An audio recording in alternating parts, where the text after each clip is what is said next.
Welcome back, America. I'm really pleased to have our friend Ben Domenech. I've always been a big fan of Ben's over the years. Ben, you're considered a scholar and a thinker, a conservative activist for decades. You've covered these areas that I'm talking about over the years, foreign policy. You're the editor-at-large for The Spectator.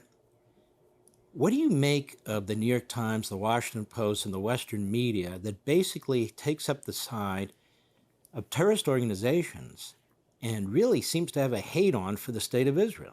Well, I think that one of the biggest things that's going on here, Mark, is a very detectable bias that has been underlying all of their coverage over the years that is now front and center because they are lying repeatedly about the things that Israel is doing. They're trying to depict them in the worst possible light.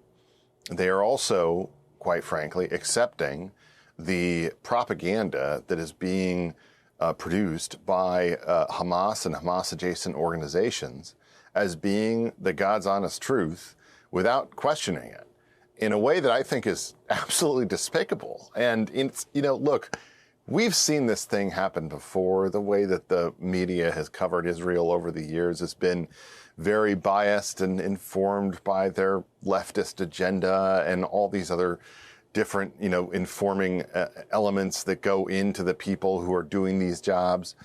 But right now, they are lying about them in ways that are, quite frankly, unacceptable, despicable, abhorrent. And I think that they need to be rejected and responded to by American media sources, but also, obviously, by the people who are, informed and getting the actual truth about what's going on here. And look, I understand Israel has to do terrible things when it comes to protecting their right to exist.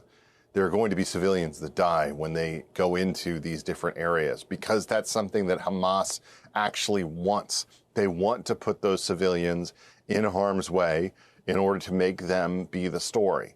But this is a story about Hamas's refusal to release the hostages that still exist over there, and that their refusal to surrender is something that is backed by other elements within the Middle East that we all know about, that you detailed, that are, backing an agenda of a terrorist organization which has to be confronted and which Israel believes needs to be destroyed in order for them to affirm their right to exist. And I think that America needs to stand strong and stand behind Israel in this moment, as they have before and as they should in the future, because this is our greatest ally in the Middle East. And without them there will be all sorts of things that we would have to do as a country that would cost us even more in terms of resources, in terms of manpower, in terms of everything that we have to put on the ground if Israel was not doing that for us, to project that type of democratic, freedom-loving people within the Middle East. I just think that this is a moment that requires us to stand with them as strongly as possible, and I hope that America continues to do so. Ben Domenech, when we come back, there was a lot of hope for new media, new platforms, social media.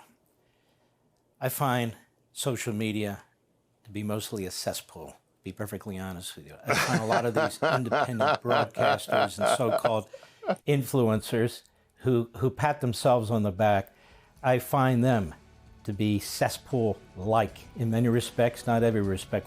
I hear you.